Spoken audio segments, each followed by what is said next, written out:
the 11 sisters who were buried alive beneath St. Mary's convent walls. In the winter of 1874, when snow fell so thick over the hills of rural Massachusetts that sound itself seemed to vanish into the whiteness, St. Mary's Convent stood like a shadow frozen in stone.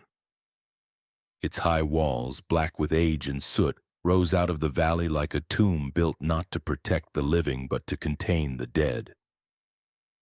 The villagers below called it a place of grace, a house of women who served God through silence, fasting, and prayer. But none of them had ever stepped inside.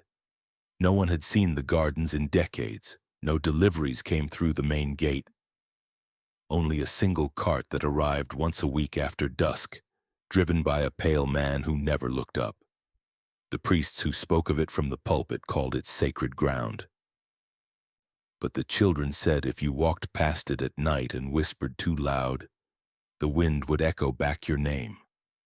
Always your name. Inside those walls, St. Mary's was colder than the snow outside. The air was thick with the bitter scent of limestone and rusted iron, not incense. Candles lined the halls but flickered without warmth, casting long, thin shadows that always seemed to lean inward. The nuns moved like phantoms in black veils, their faces pale and tight, lips pressed into the discipline of silence so deep it felt more like suppression than devotion. No one spoke unless spoken to. No one looked another in the eyes unless summoned. The rules weren't just strict. They were sacred. Every meal, every breath, every hour was documented in a copper-bound ledger no one but the abbess was allowed to touch. It wasn't just about order.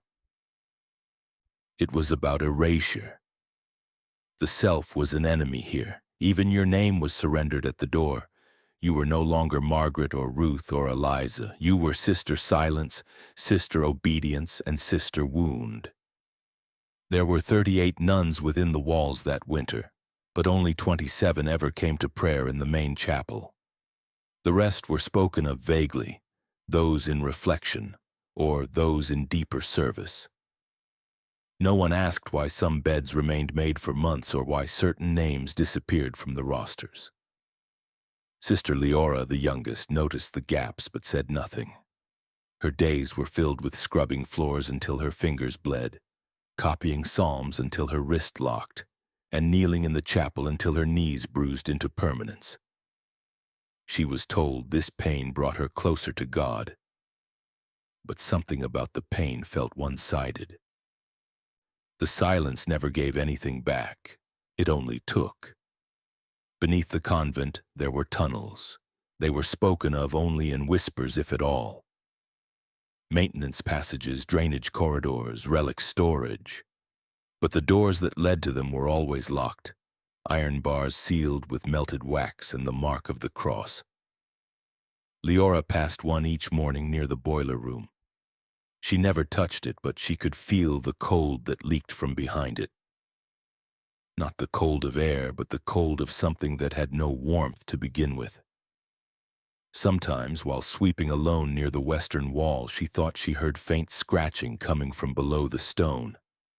It wasn't rats. Rats don't cry. The abbess, Mother Regula, was a relic herself. Skin like old paper, eyes sunken but sharp, she preached about suffering as a form of clarity, as if agony peeled away the rot of the soul. Her hands, always gloved, never trembled when she administered penance. She never raised her voice, but when she stared at you long enough, it felt like she was peeling something back from inside your skull. She smiled rarely, and when she did, it felt wrong, like it didn't belong on a human face. Leora once caught her humming in the reliquary room, standing before a cabinet of old bones, fingers pressed gently to her throat. It was the only sound Leora ever heard from her. Outside, the snow never stopped. Mail carriers reported their letters returned unopened. The town doctor who once asked to visit the convent after the death of a postulant from fever was turned away without explanation. The grave marker in the convent cemetery bore no name, Just a carved word, offered. No one questioned it. The church above was powerful, and questioning became a kind of heresy. The silence protected itself. By the end of January, the villagers noticed something strange. The birds that once nested near the convent roof no longer came. The forest around the convent grew unusually still. Even the foxes avoided its edges. The local children who once dared each other to touch the gate now crossed the road before they reached it. Leora continued her tasks with the quiet precision demanded of her. But something inside her had begun to stir. Not rebellion, not yet. Just awareness. A slow, creeping sense that God had stopped listening a long time ago, and whatever answered prayers in this place now wasn't him. Something in St. Mary's was very old, older than Scripture, older than guilt. It wore silence like a veil and obedience like skin. And Leora, though she did not yet know it, had already been chosen.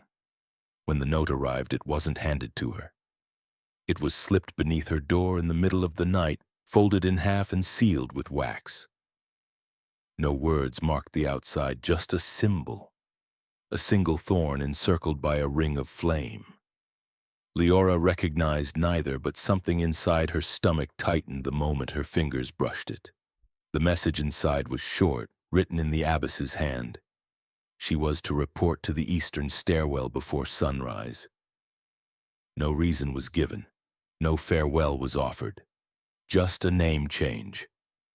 Sister Leora was now Sister Diligence, that was all. No one else in the dormitory spoke to her the next morning. They looked down at their bowls or pretended to pray, as if the transfer was a kind of quiet burial. The eastern stairwell had always been locked. It was known vaguely as the wing where the oldest sisters lived. Those whose bodies had grown too frail for communal duties, or whose minds had frayed from years of isolation. It was whispered about in the same tone one used to mention lepers or spirits. The door creaked open before she knocked. No one stood there, just the darkness and the scent of wet stone and vinegar. She stepped in, and the door sealed behind her. The lock slid into place without a hand. The halls on this side of the convent were narrower. The walls slanted inward slightly, as if the building had been constructed to close in on itself. Candles were fewer, their flames dim and flickering like dying breath. Leora was given a new cell. Smaller, with no window and no crucifix. Just a low bed, a basin of gray water, and a bucket. Her meals arrived through a slot in the door. No one greeted her. No one explained the rules. But something about the silence here felt heavier than before. Not sacred, not holy. Just thick and wrong. On her first night, Leora lay awake, listening. There were sounds, faint shuffling beneath the floor, low breathing beyond the walls, and a soft clicking that reminded her of fingernails tapping wood. She waited for the bell that signaled morning prayers. It never came. When she asked through the slot about chapel duties, no one answered. She was no longer assigned to the scriptorium. Her only task now was to wash linen stained with something far too dark to be blood. There were others in the wing. She heard them sometimes. Muffled voices whispering in Latin, one crying softly behind a wall she could not find. But when she looked down the corridor, the cells appeared empty. Always empty except hers. Hers remained warm, as if someone had lit a fire just before she returned, a fire she never saw. And slowly she began to understand. This was not a punishment. It was not a retreat. It was a selection. She had not been moved. She had been claimed. At the end of the eastern hall, where the ceiling dipped low and the lanterns no longer reached, Leora was led to a cell unlike the others. Its door was thicker, its hinges crusted with rust the color of dried marrow. No cross hung on the wall, no hymn books on the shelf. There was no bell rope, no scripture board, no kneeling mat. just a bed of coarse straw and a single bowl of salt resting in the corner. The silence in that room was unnatural. Not quite like a chapel, but dead like a tomb. No wind passed through the vent above her. No footsteps echoed from the corridor once the door shut behind her.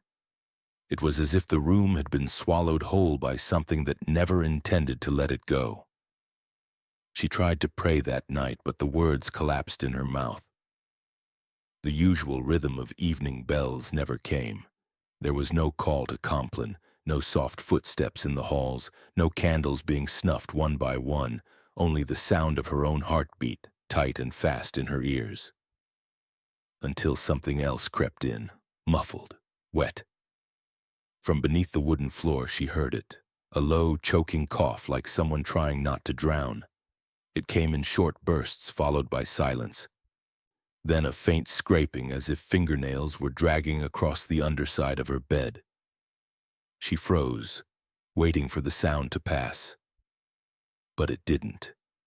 Another cough came, closer this time, followed by the softest whisper. Not a word, but the kind of sound someone might make if their jaw was broken and they were trying to form a plea. She pressed her hands to the floor, trying to sense movement. The boards were ice cold. One of them felt loose. The next morning, no one mentioned the sounds. No one asked if she slept well. Her meals came again through the slot, always unseasoned, always warm. But she noticed something new in the porridge. A few red threads, impossibly fine like hair but sharper, knotted as if they'd been pulled from fabric stitched deep. That night the coughing returned. This time it was not alone. A second voice joined, hoarse, breathless, repeating the same rhythm over and over like a chant she could almost recognize, but not a quiet place.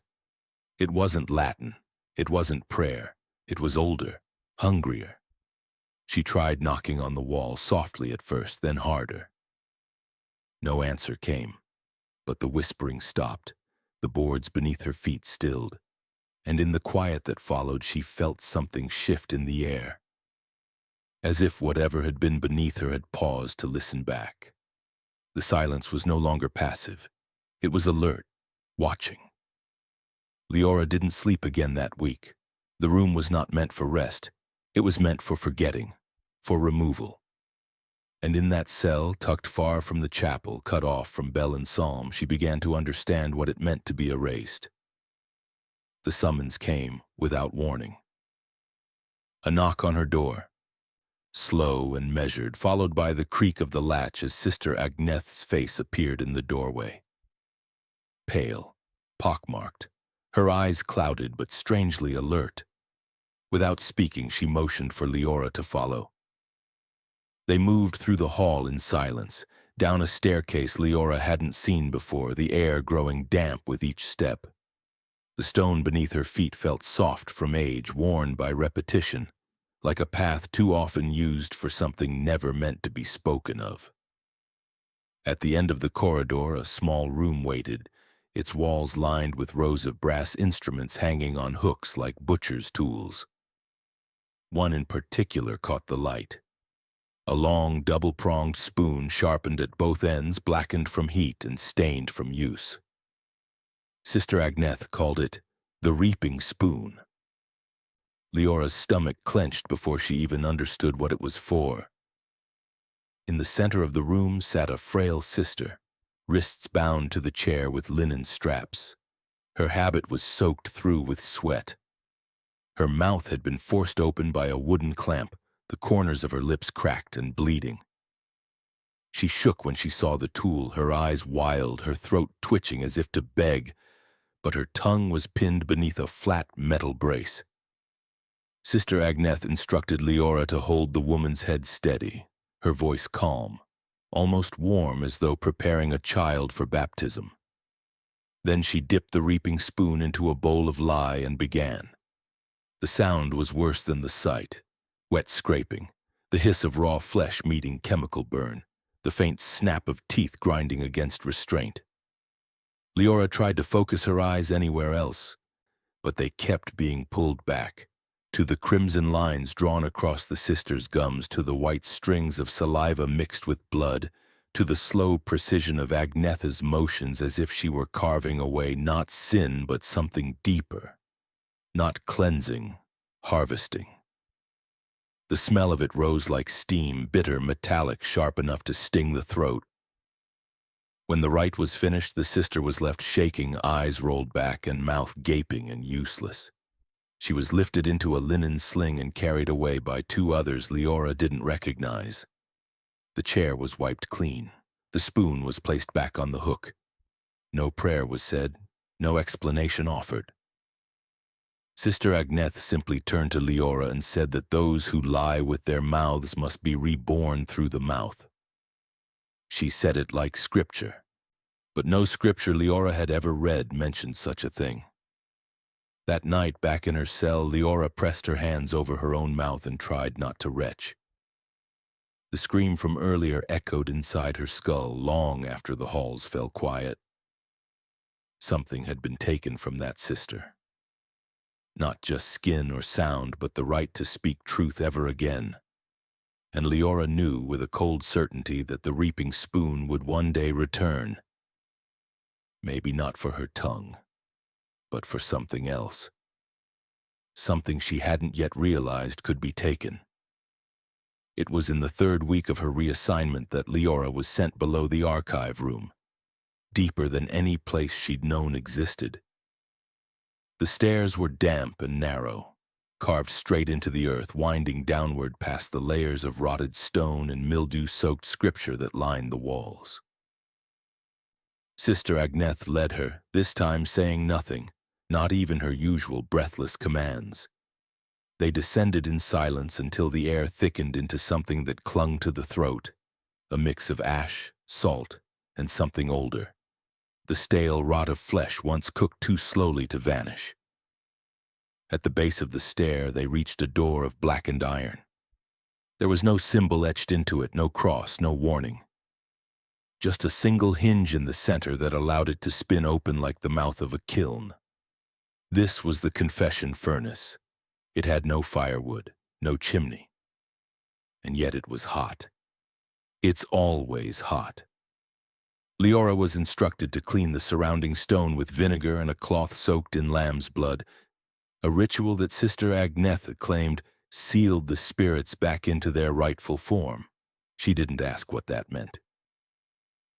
But the iron booth beside her pulsed with a heat far beyond explanation. Not blazing like flame, but dense and steady like breath from something buried and eternal. Its walls were lined with small notches, each marked with initials. Some had dates, most didn't. One set of scratches caught her attention. SM's 1870, just 4 years prior. The metal beneath the letters was warped, bubbled out like it had blistered from within. When Leora touched it, her fingers recoiled. It burnt even though no fire was lit. It was later, through whispers traded in the laundry corridor, that she learnt what the furnace was truly for. Disobedient sisters, ones who refused to recite their punishments or who were caught breaking silence during the forbidden hours, were locked inside for 1 hour per sin. The doors sealed from the outside. No windows. No vents. A single candle was left in the center, not for light, but to gauge how long the air would last. Inside, the temperature rose slowly, minute by minute, until it reached the point where breath itself became pain. The iron absorbed everything: sound, moisture, will. Those inside began to hallucinate around the 30-minute mark. By 40, most were begging for forgiveness. By 50, their skin peeled away in sheets. At 60, if they lived, they were pulled out and hosed down in silence. But 3 did not live, and their deaths were never written into the convent's books. One of them had been Sister Magdalene. Leora remembered her vaguely, a quiet woman with soft hands who used to sew the veils for the postulants. They said she laughed once in the wrong corridor and never returned. Another was Sister Ellen. who collapsed during Lent after refusing to eat mold-ridden bread. The third's name had been scraped away from the wall entirely, leaving only a warped patch of iron and a reddish stain that no acid could erase. Leora stood before that furnace for days afterward, sometimes alone, sometimes under watch. She never saw the door open, but once while cleaning the base she heard a sound come from inside. Not peach, not breath. It was the slow drag of fingernails over metal, circling from within, too rhythmic to be random. It continued for 12 minutes, then stopped. When she mentioned it, Sister Agneta smiled gently and said, "Some spirits require more cleansing than others." She said it the way one might talk about weather or the turning of seasons. No fear, no doubt, just faith, twisted into something beyond recognition. That night, Leora awoke drenched in sweat. The walls of her cell felt warm, her sheets damp as if the heat had followed her up through the stone. She tried to pray, but the words stuck in her throat like wax. A vision flickered behind her closed eyes. A face blistered and bleeding, mouthing a psalm backwards, eyes boiling until they burst. The smell of burning teeth clung to her nostrils long after the dream ended. She began to understand what the abbess meant when she spoke of obedience as a fire. The furnace was not a punishment. It was a purification. It wasn't meant to kill, only to transform, to burn away selfhood until what remained was something holy, something hollow, something usable. Leora started counting her own sins each night, wondering how many minutes they might be worth. And even more disturbing, she began to wonder if she would scream, or if she'd simply sit in the heat, eyes closed, and finally feel clean. The garden behind the eastern wing was not a place of beauty. Its soil was ashen and dry, the hedges trimmed into jagged, unnatural shapes like bone joints forced into unnatural positions. No birds landed there, no bees hummed. The fountain at its center had long since dried, its stone angels worn faceless by years of wind and silence. Leora was sent to prune the thorns lining the western wall and was told to complete the task alone. But as she stepped between the hedges, she heard a low, trembling sound. Not prayer, not song, just breath caught between sobs. Near the cracked statue of Saint Cecilia, half slumped beneath the branches, knelt Sister Magdalene. Her veil was missing, her habit torn. And her scalp, raw and glistening in the pale light, was stitched crudely with thick black thread. Rosary beads had been knotted into the seams, not laid upon her skin but pierced through it, embedded beneath as though to anchor holiness deep into the flesh. Blood trickled in thin lines down her temples and behind her ears, soaking the collar of her robe. She didn't lift her head when Leora approached. She just whispered again and again that it was her fault, that she had thought too loudly during prayer, that she had dreamed of the world before vows. She told Leora not to speak, not to ask, not to go to the infirmary, and not to tell a soul what she saw. Her voice was calm, almost kind, as if warning her not out of fear but out of love. Then she smiled, just once. And it was the kind of smile that comes before someone steps off a cliff. Leora backed away slowly, unable to move faster, her feet suddenly too heavy, her pulse too loud. That night, Sister Magdalene did not return to her cell. Her bed remained made, her bowl of salt untouched. No one asked where she had gone. No announcement was made. No funeral rite was spoken. Leora searched the garden in the early light, but there were no footprints, no scraps of cloth, and no blood left on the stones. Only the broken rosary beneath the statue, its beads scattered, the crucifix missing. She took one of the beads and kept it in her palm the rest of the day, the dried blood flaking off as she whispered her prayers without sound. Later that evening, Leora noticed something new. The slot in her door, used for delivering food and scripture, had been marked with a small chalk cross. It hadn't been there before. No other cell had one. And when she tried to rub it away, the chalk burned her fingertips, just enough to sting, just enough to warn. Sister Magdalene had vanished, but something about the way the others walked the halls now, moreish than usual, more careful to avoid eye contact, told Leora the message was clear. Those who questioned were not punished. They were altered, corrected, or erased, and some corrections bled from the scalp. Sister Eleanor arrived during the second frost, a quiet girl no older than 19 with cheeks still full and hope clinging stubbornly to her posture. She had come from the southern provinces, transferred without explanation, and accepted without ceremony. Leora noticed her during morning duties, thinner each day, her movements slower, her eyes darting like someone still learning the rules of fear. The abbess ordered her into a 40-day fast, something Leora had only heard whispered about. It was said to purge vanity from those who had entered the convent for the wrong reasons. Sister Eleanor never protested, even when her hands began to tremble, even when her feet dragged behind her. She kept her head bowed and mouth shut. But each time she collapsed, once in the corridor, once on the chapel stairs, and once while folding linens in the cold laundry room. She's dragged away and bruised, shaking, and more obedient than before. Leora began slipping her crusts beneath the door at night. She never saw if Eleanor took them. But on the 30th day, the bread came back, moldy and untouched. That morning, Sister Agnetha was seen carrying a small wooden box into the sanctuary. No one asked what it held, but Leora would later remember its shape, thin, long, wrapped in silk embroidered with thorned vines. It was on the 39th day that Eleanor disappeared. No announcement followed, just the empty space where she'd once knelt during lauds. But on the morning of the 40th day, Leora entered the chapel before matins and found her slumped near the altar. She wasn't asleep. Her veil had been torn away and her eyes, or what remained of them, were sealed shut. Thick black thread ran through both eyelids, punctured by what looked like sharpened thorns at each corner.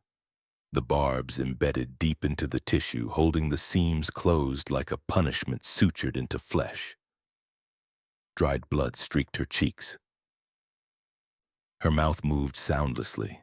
Her fingers twitched in slow, broken patterns, as if trying to remember how to pray without sight, without instruction, without knowing if anyone was watching. No one spoke of it that day. By evening, the pew had been scrubbed clean, the candles relit, and a fresh bouquet placed on the altar to cover the stain in the wood. Sister Eleanor was not seen again.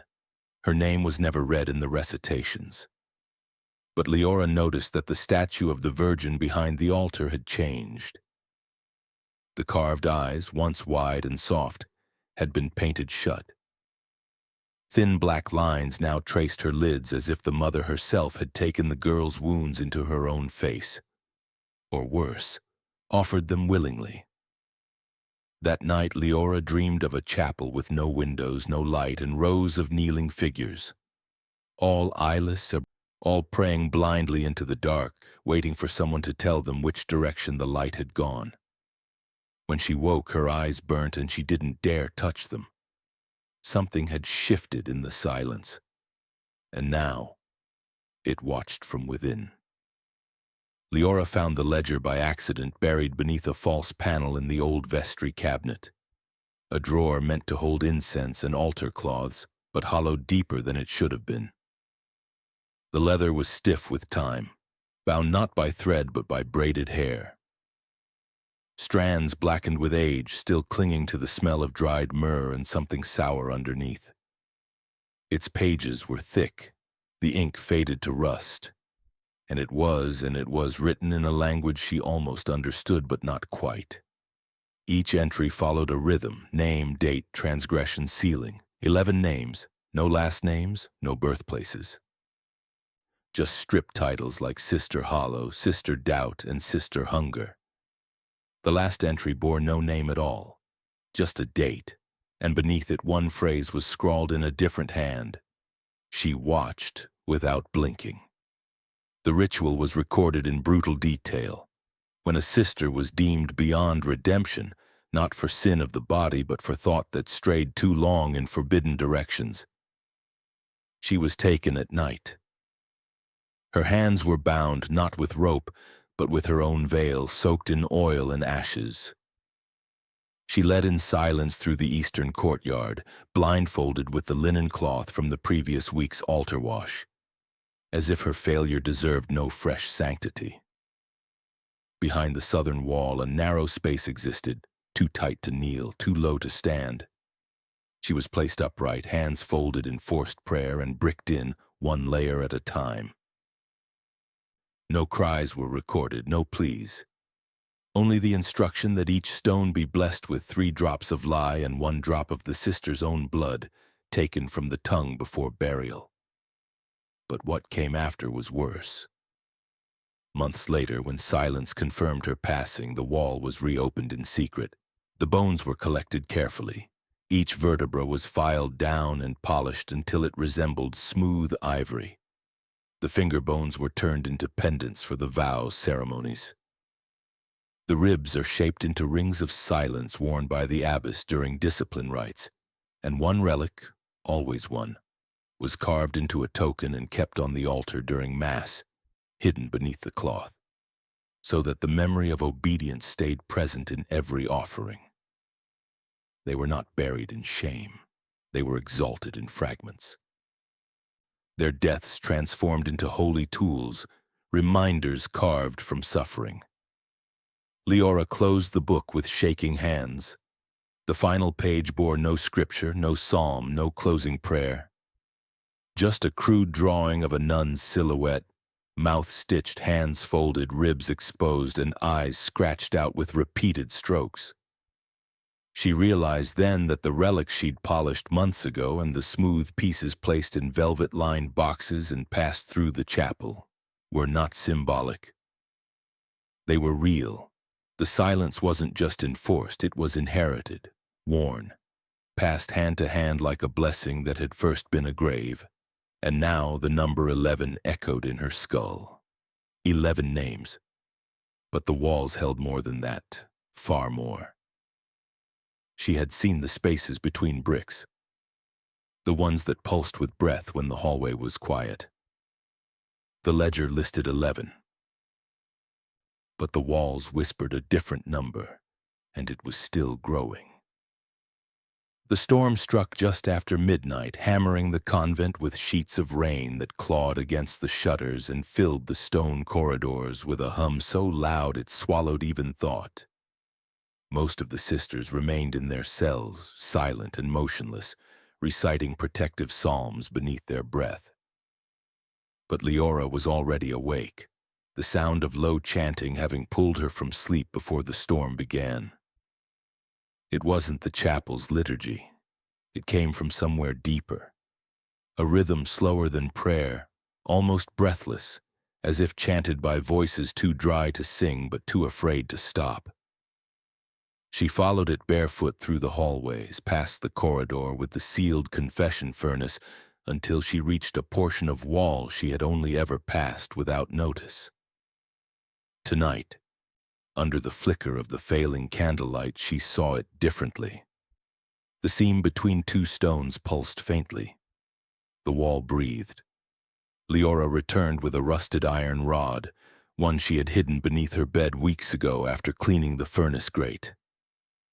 She pressed it into the seam and began to work in silence, each motion trembling, half expecting a hand to grab her shoulder or a voice to shatter the moment. But none came. The storm above masked her effort, and when the stone cracked and gave way, the air that poured out from the gap was colder than ice and thick with the copper stench of long-decayed flesh. She stepped inside. The chamber was no wider than the chapel's altar, but it stretched deeper than expected. The walls were coated with dark red patterns, not paint, not scripture, but the desperate drag marks of fingers. hundreds of them long since reduced to dried trails carved by nails scraped to the root. The air carried a brittle silence like the kind left behind after too many screams. And in that silence, Leora saw them. Rows of figures curled against the wall in shallow, open graves. Their habits were intact, brittle with age, their mouths frozen in prayer, hands still clasped, though the bones had long since fused stiff with dust. Their eyes had all been removed, each socket stuffed with scraps of torn linen. Their teeth were bared in what might once have been faith or agony. She counted 12 bodies, but only 11 names had been recorded in the ledger. One was unmarked, smaller than the rest, younger, still clutching a wooden rosary carved with letters that had been filed away, as though whoever laid her there feared even memory might undo the silence. At the far end of the chamber, set into the wall, was a narrow iron grate. Behind it, faint and eternal, the chanting continued, not beautiful, not melodic, just rhythm. Hollow and dry, voices without lungs, without bodies, repeating the same tones like an endless confession spoken in death. Leora didn't scream. She didn't run. She backed out slowly, sealing the stone as best she could. But the sound remained with her. The broken voices, the finger-scratched prayers. The choir that never left. And now she understood why no new hymns were written at St. Mary's. There was no need. The old ones were still being sung. The infirmary at St. Mary's was a place the sisters entered but rarely returned from.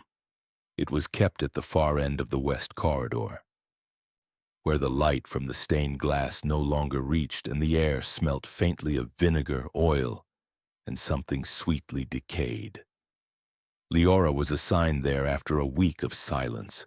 Her duties shifted without notice. When she arrived, Sister Agnetha handed her a key and told her only this: feed a child before matins, wipe her hands after dusk, and never speak to her unless spoken to first. The door creaked open to reveal a small cot pressed against the back wall, a thin figure sitting upright, her arms folded neatly over her knees. She didn't flinch when Leora entered. Her eyes were wide, unblinking. She had no name, only a ledger number. But the other sisters called her the Miracle. The girl did not speak. Her lips were whole, but they never moved. Her hands were small and scarred, each palm branded with the same symbol. A ring of thorns around a flame, not burnt in haste, but pressed carefully, each line clean, each wound deliberate. Her teeth had been flat, not broken, not chipped, but even into dull stubs, as if to remove her ability to bite, to resist, to speak violence. She never made a sound, but when handed a charcoal nub and a torn scrap of parchment, she would draw. Again and again the same image. A tall figure in a black veil, her face hidden, her hands glowing blue like fire stitched from ice. The girl drew her with crosses for eyes and smoke for a mouth. She always placed her just above a crowd of kneeling nuns, their heads bent, their hands bound. Leora asked once who the figure was. The girl simply pointed upward, then placed her finger to her lips. The infirmary records were locked. But one evening Leora found an old scroll tucked beneath the cot's mattress. Aidwife's note from nearly 8 years earlier, signed with a symbol rather than a name. It referenced a sister sealed for impurity, her womb having quickened despite her vows. The child was to be discarded, but the abbess declared the birth sacred. Proof that God could still speak through silence. The mother was never named. The same day the scroll was dated, a new entry was added to the burial ledger. Sister Hollow, sealed in stone. The math was easy. The girl's first breath had come the same night her mother's last had been taken. She was not raised. She was kept, hidden, fed, studied like a sign. Leora began to notice how the child's drawings changed. The blue fire in the woman's hands grew brighter, sometimes licking the faces of the ones kneeling. And always the same look in the drawn eyes of the victims. not terror but peace, like they wanted to be chosen, like they were waiting to burn.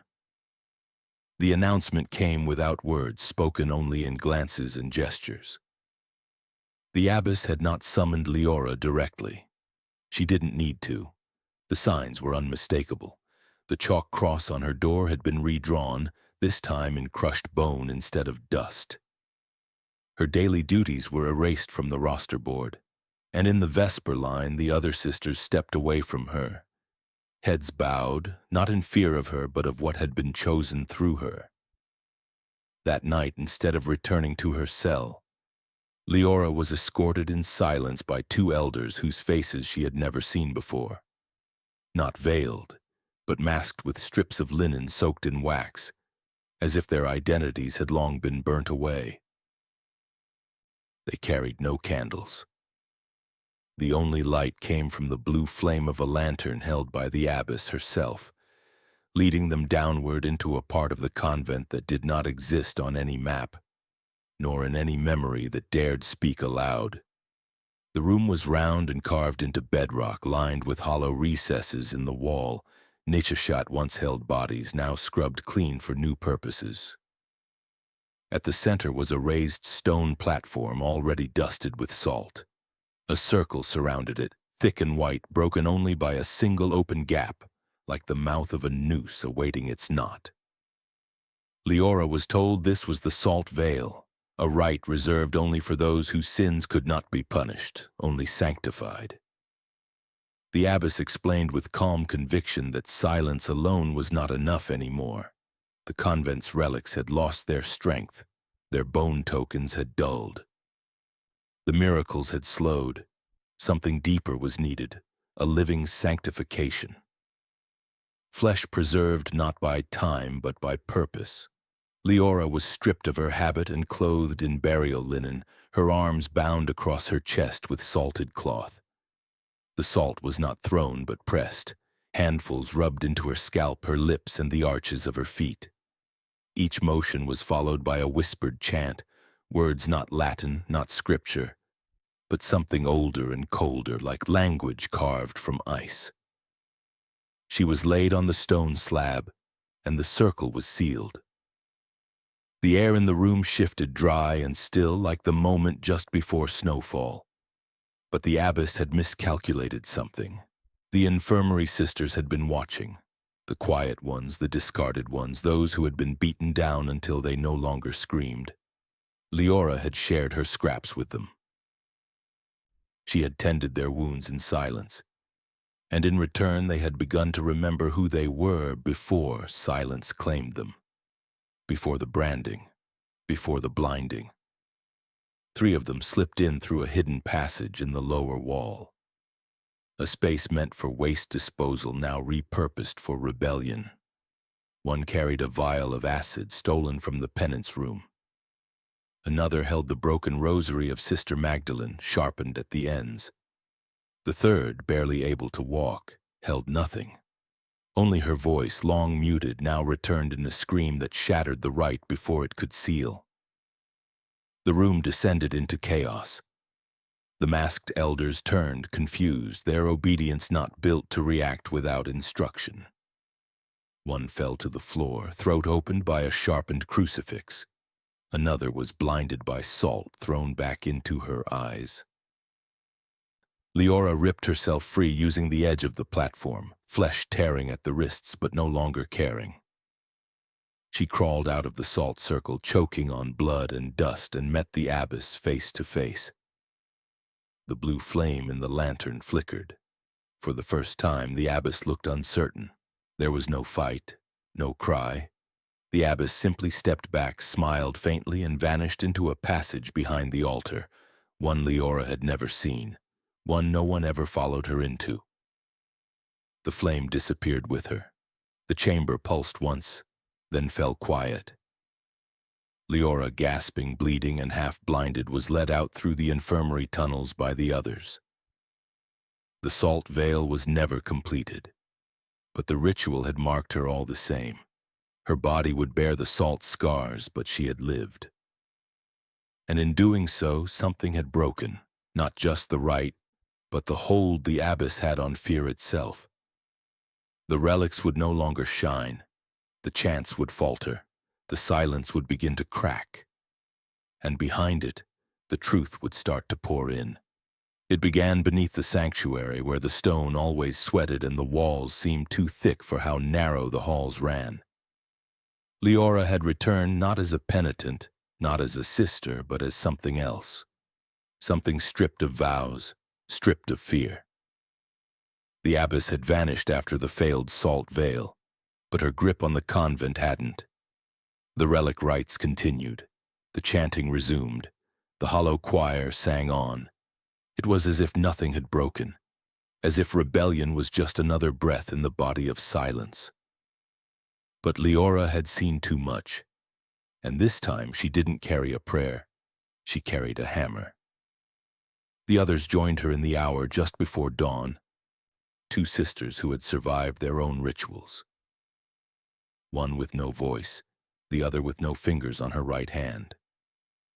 They were not strong, but they had memory, and they had direction. Beneath the sanctuary floor, past the broken corridor that once held the confession furnace, they found it, the chamber of foundation, the ancient catacomb meant only for structural weight and forgotten relics. But the walls were wrong. They curved inward and bulged unnaturally. They bore pressure, not from outside, but within. The stones had been braced with thick iron beams newer than the rest of the architecture. Someone had feared collapse. Someone had built this place not to hold it up, but to hold something in. Leora found the weak points, the supports that, if severed, would bring the chamber down. She marked them with candle soot. The others stood watch as she raised the hammer and struck again and again until the stone cracked, until the metal screamed, until the final column buckled and the weight of the sanctuary above groaned with betrayal. A sound like thunder cracked through the convent. A tremor split the altar stones above. The floor shook, and then it gave way. The sanctuary collapsed inward, swallowing itself whole. Marble shattered like glass, pews snapped and vanished, and the altar fractured and fell into the dark. The great cross above the pulpit tilted, then dropped, head first, into the widening wound. Dust billowed out in a great cloud, white as ash and thick as breathless silence. Parishioners gathered for morning mass screamed as the ground opened beneath them. Some fled, others knelt and prayed. A few threw themselves toward the edge, not out of faith, but to see what had been buried. What lay beneath was not earth, it was bone. A vault of it, a vast hidden chamber filled wall to wall with skeletons, some laid neatly, others thrown in heaps. Skulls stacked like bricks, jawless and marked with symbols scorched into the forehead. Rib cages fused into patterns along the wall. Rosaries strung together with tendon instead of twine. This was not a burial. It was architecture. A church built on suffering. A cathedral resting on the silence of the dead. And there, at the center of the ruin beneath the shattered altar, was the abbess. Crushed beneath the marble she had once blessed. Her body twisted, arms outstretched, the blue lantern still clutched in one mangled hand. The flame inside flickered once, then died. Her mouth was open, frozen in a final chant that no one would finish. Her chest had caved inward, her ribs exposed, and where her heart should have been, only salt, packed tight, unmoving, preserved. The silence that followed was not peaceful. It was raw. The truth had surfaced, and it stank. Word spread faster than prayer. The diocese arrived days later, but they found no answers, only horror, only history. The convent was sealed and the remaining sisters relocated. But no charges were filed, no confessions were recorded. There were too many bodies, the names were too few, and the deeper chambers, the ones Leora had never reached, remained untouched. The stone was too unstable, too dangerous. Best left alone. Leora disappeared shortly after. Some said she fled the country. Others claimed she lived in the hills, writing by candlelight, trying to name the nameless one by one. But one thing was certain. The collapse hadn't been an accident. It had been a reckoning, not just of brick and bone, but of belief. And though the sanctuary lay in ruins, though the cross had fallen and the altar cracked, the memory of that place remained, not in scripture, not in song, but in silence, in the kind that settles deep and stays long after the building burns. Years passed before the earth fully settled over St. Mary's. The crumbled sanctuary was never rebuilt. The grounds, now cordoned off and overgrown, belonged to the state, but no one dared reclaim the land. What was unearthed during the collapse had ignited a quiet horror in the hearts of those who had called the convent holy. There were official statements, a commission, a report so heavily redacted it read like a warning wrapped in scripture. Behind the sealed language, behind phrases like unauthorized rites and loss of archival integrity, the truth bled through. Over 6 decades of ritual punishment, starvation chambers, bone harvesting, and live burials, all conducted under the guise of piety. The testimonies of survivors were grim but precise. And yet the deeper horrors, the ones without names, wulduds, were left out. Entire rooms had been walled over before authorities arrived. The lowest tunnels had caved in conveniently. Some sections of the structure were simply declared unsafe and left untouched. What wasn't seen couldn't be proven. What wasn't proven could be forgotten, but not by everyone. Leora's journal, recovered from beneath her cot during the final sweep, was eventually published. It took years. Most publishers refused to print it. Too graphic, too strange, too disturbing to touch. But a small academic press finally did, under the title In Place of Psalms. The book was banned in 4 states before its second printing. It contained detailed descriptions of rites like the confession furnace, the bone saint ritual, and the salt veil. It recounted the systematic stripping of identity, the obsession with purity, and the theology of flesh that had turned belief into sacrifice. But what disturbed readers most were the drawings, crude sketches made in the margins, presumably by the miracle child. The same figure appeared in all of them. A faceless woman in black, her hands lit with blue flame, eyes stitched shut, standing over kneeling nuns, over cribs, over crypts, always watching, never aging, always the one who chose. Forensics confirmed that bones found beneath the sanctuary bore markings not consistent with ordinary decomposition. Tiny symbols had been etched into the skulls, not after death but during the final days of decay. The patterns matched no known language, though some bore eerie similarity to early Mesopotamian funeral marks. One anthropologist suggested the carvings were part of a cognitive suppression technique, a way of reducing a person's identity to a symbol, then embedding that symbol in death to keep it from returning. But even she later retracted her statement.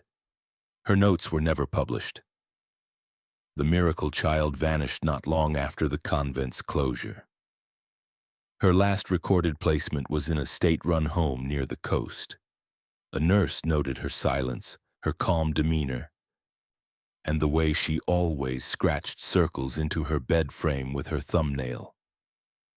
A week later, she disappeared during a storm. Her bed was empty. Her pillow was soaked in salt water. And in the hallway, drawn in ash across the wall, was the same blue-flamed woman, this time with her hand raised in benediction. Laws did change, eventually. Protections were passed for institutionalized women. Inspections were made mandatory. Solitary confinement was redefined. The Vatican issued no public apology, but they quietly removed St. Mary's from all official diocesan registries. The land remains untouched. No one builds. No one enters. A memorial stands near the main gate. 11 stone pillars, one for each of the known names, though locals say there should be more. people still leave flowers. And once a year on the first frost, someone places a small rosary at the foot of the gate. The beads are always warm to the touch. In the end, what remained wasn't just the history. It was the echo, the questions that never found answers. Who first taught the rites? Where did the language of the carvings come from? Why did the drawings of the child match figures seen in unrelated accounts from other institutions? What moved behind the wall before the collapse? And most chilling of all, if the abbess had died beneath the altar, why was her body never found? Some truths rot, others survive in silence. But at St. Mary's, silence was never empty. It was filled, carved, cultivated. And though the building is gone, the idea that obedience can be weaponized into worship, that purity can be measured in flesh, still lingers. It hides in systems, in rituals, too old to trace. Some say the woman with the blue fire is still choosing, still walking among those who kneel too willingly.